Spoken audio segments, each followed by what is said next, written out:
I think there's nobody in the attacking third of Arsenal that strikes the ball better than Trossard. He's a good striker of the ball, very good with both feet, even though his stronger foot is the right foot, but he is very good with the left foot. He can play on the right wing, on the left wing, through the middle as a false nine, as an unconventional striker.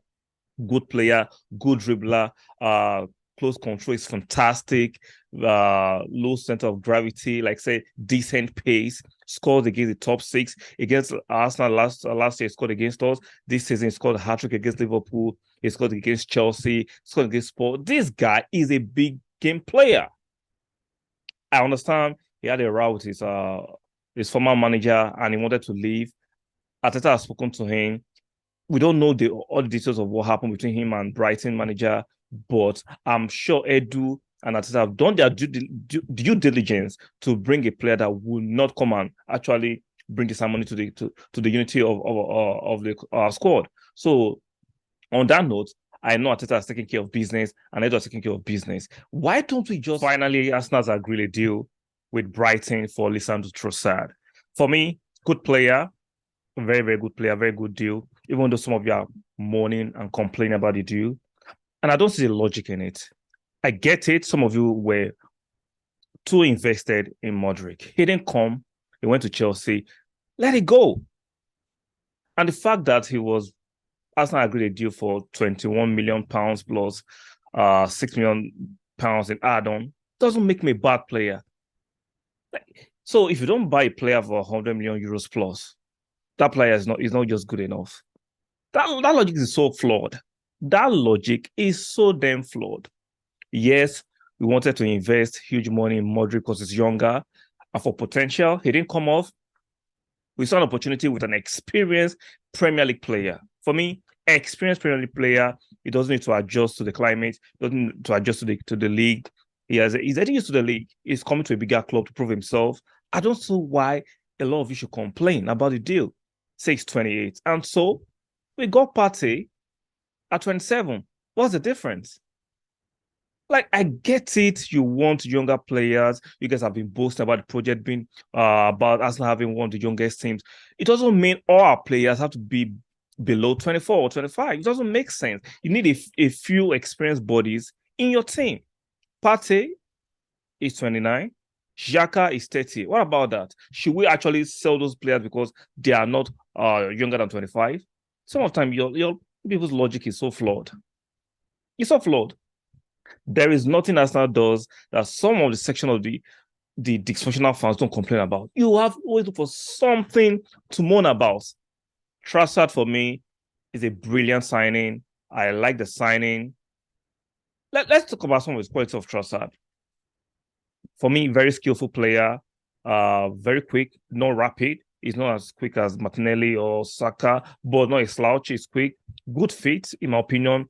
Like I left a tweet on my Twitter, right? I think there's nobody in the attacking third of Arsenal that strikes the ball better than Trossard. He's a good striker of the ball, very good with both feet, even though his stronger foot is the right foot, but he is very good with the left foot. He can play on the right wing, on the left wing, through the middle as a false nine, as an unconventional striker. Good player, good dribbler, close control is fantastic, low center of gravity, like say decent pace, scored against the top six against Arsenal last year, scored against us. This season he scored a hat-trick against Liverpool, he scored against Chelsea, scored against Sport. This guy is a big game player. I understand he had a row with his former manager and he wanted to leave. Arteta has spoken to him.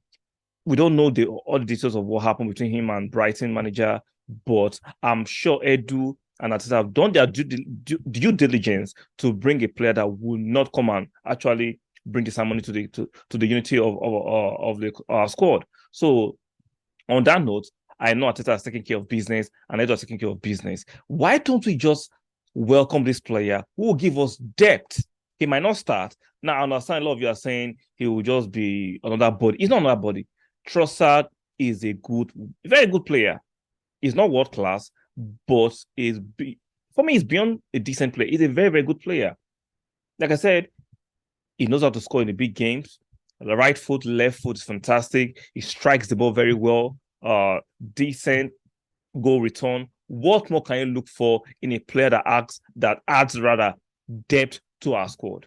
A lot of you have been complaining that we need more depth, we need more firepower, and we brought in an experienced firepower. And some of you are still mourning. There is nothing this Arteta or Edu can do or Chronicle can do that. Some of you will not still mourn. Some of you are saying it's a panic buy.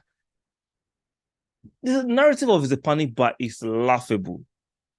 Extremely laughable. So let's go by that logic that it's a panic buy.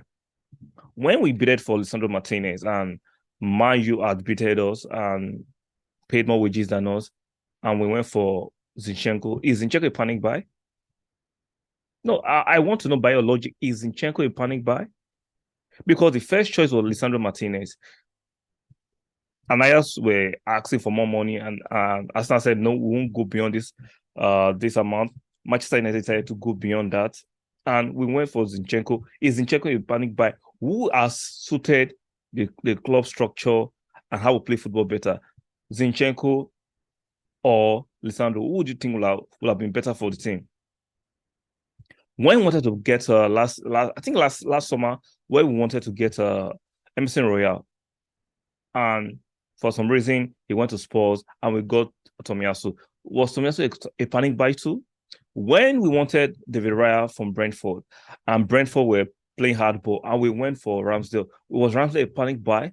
Because by your logic, our second choices or panic buy, we shouldn't have bought those players. By your logic. See, when I get your first choice, second choice, or third choice, if you get a good player that suits the system, they will flourish.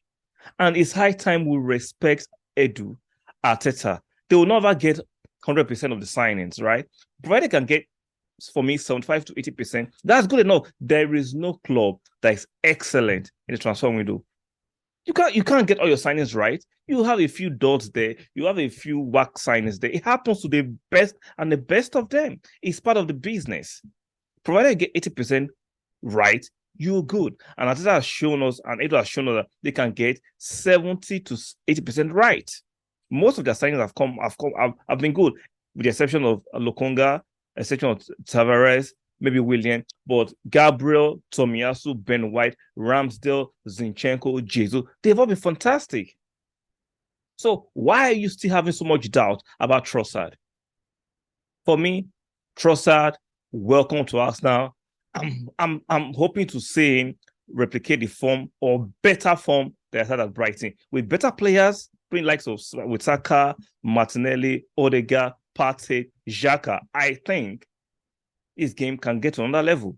I know he's 28 in his prime, but if we want to play with better players in a better team with quote unquote a better manager, in my opinion, your game will improve. And I'm expecting a lot from Trossard. I don't think it will be as underwhelming as a lot of you fans are making it to feel like. Let me know in the comment section, what do you think about this Trossard deal? Are you optimistic about the deal, or you're pessimistic, or you're underwhelmed about the deal? Let me know in the comment section. Like for me, I'm going to stay there and make it abundantly clear. Trossard is a good fit for Arsenal. Brighton play good football, progressive football. Trossard plays that, and Arsenal plays that. I think Trossard will fit into the Arsenal squad, into the Arsenal team, like a glove to hand. Seamlessly. If you like my content and you subscribe, do me a favor, make sure you subscribe to this channel. Make sure you stick a like on the video. It's very, very important for the channel growth and algorithm. And do not forget to make sure your notification bells are turned on. And I'll see you guys on the next one.